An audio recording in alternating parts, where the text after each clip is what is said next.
बच्चों, आज मैं आपको एक और नई कहानी सुनाऊंगी जिसका नाम है फूटा घड़ा। किसी गांव में रामू नाम का एक गरीब किसान अकेला रहता था। रामू के पास एक छोटा सा खेत था जिस पर खेती करके उसका गुजारा चलता था। एक दिन रामू बाजार में खेत के लिए बीज खरीद रहा होता है। तभी उसकी नजर दो बड़े और सुंदर घड़ों पर पड़ती है। वाह, ये तो बहुत बड़े और गहरे घड़े हैं। नदी से पानी भरकर लाने के लिए ये बिल्कुल सही रहेंगे। वैसे भी घर में रखे उस छोटे घड़े में बहुत कम पानी आता है। रामू बीज छोड़कर उन दोनों घड़ों को खरीद लेता है और घर की तरफ बढ़ने लगता है। ये मुझे बहुत अच्छी चीज मिल गई। कल से मैं हर रोज इन्हीं दोनों घड़ों में पानी भरकर लाया करूंगा।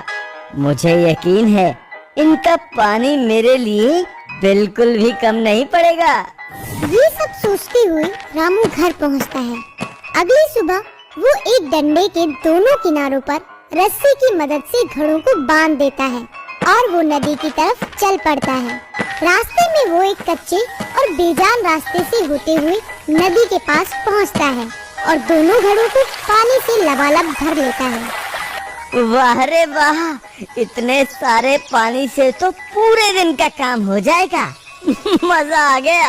अब तो मुझे 2 दिन तक यहाँ आना ही नहीं पड़ेगा। इसी खुशी में रामू पानी लेकर गाता गुनगुनाता घर की तरफ चलने लगता है।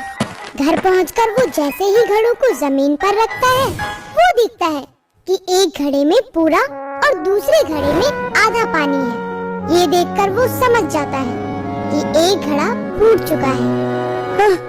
ये घड़ा तो फूट गया। फूटे घड़े को देखकर रामू कुछ सोचने लगता है। तभी उसे एक तरकीब सूझती है। अरे फूटा हुआ है तो क्या हुआ, मेरे पास इसके लिए भी काम है। इसके बाद रामू दोनों घड़ों का पानी मिट्टी के एक बड़े बर्तन में पलट देता है और खेत में काम करने चला जाता है। इसी तरह दिन बीतते जाते हैं और रामू हर रोज दोनों घड़ों को लेकर नदी पर जाता रहता है। ये देखकर फूटे घड़े को खुद पर शर्म आने लगती है।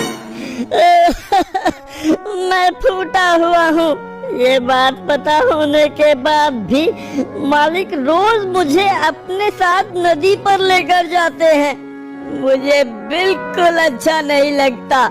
मैं इनकी मेहनत को बेकार नहीं कर सकता। फूटा घड़ा ये सब सोच ही रहा होता है कि तभी साबुत घड़ा फूटे घड़े से बोलता है।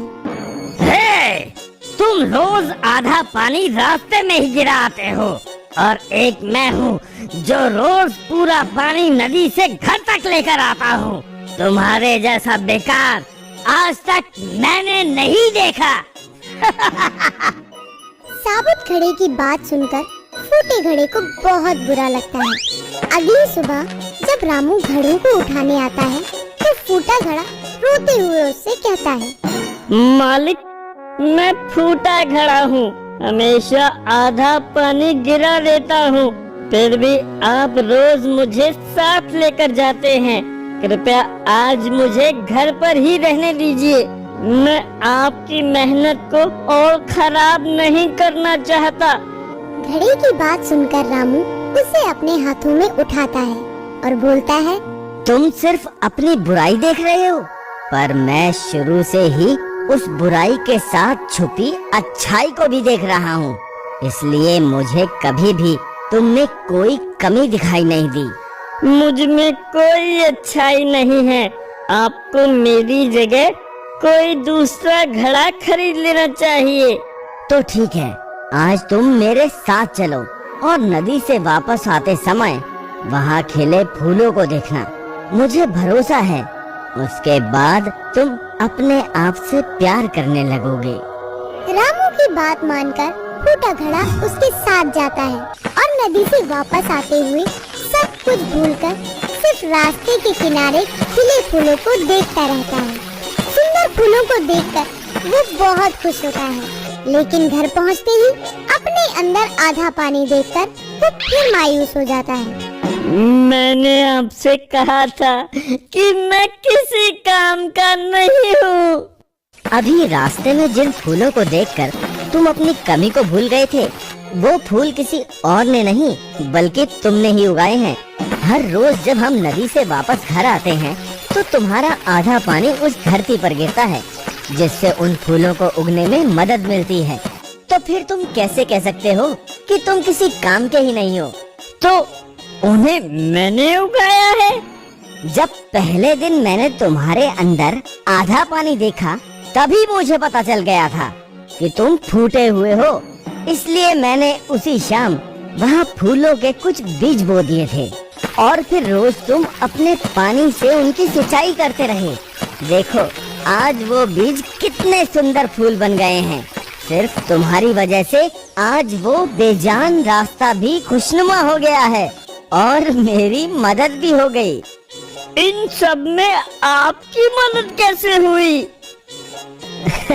वो ऐसा है कि अब मैं खेती के साथ साथ उन फूलों को भी बाजार में बेचने लगा हूँ, जिससे मेरे पास थोड़ा अधिक धन आ जाता है। उस धन से मैं खेत के लिए ज्यादा और अच्छे बीज खरीद लेता हूँ। ये सब तुम्हारी वजह से ही हो पाया है, इसलिए आज के बाद कभी खुद को बेकार मत समझना। रामू की बात सुनकर छोटे घड़े को अपनी अहमियत का एहसास हो जाता है। इसके बाद वो खुद से प्यार करने लगता है और फिर कभी खुद को बेकार नहीं समझता। तो बच्चों, इस कहानी से हमें ये शिक्षा मिलती है कि हमें कभी भी किसी की कमी का मजाक नहीं बनाना चाहिए, बल्कि उसकी अच्छाई को ढूंढकर उसे और निखारना चाहिए। तो दोस्तों, आपको हमारी आज की ये कहानी और रामू की चतुराई और नेक दिली कैसी लगी? ये हमें कमेंट में लिखकर जरूर बताएं और साथ ही ये भी बताएं कि अगर आप रामू की जगह होते तो क्या करते।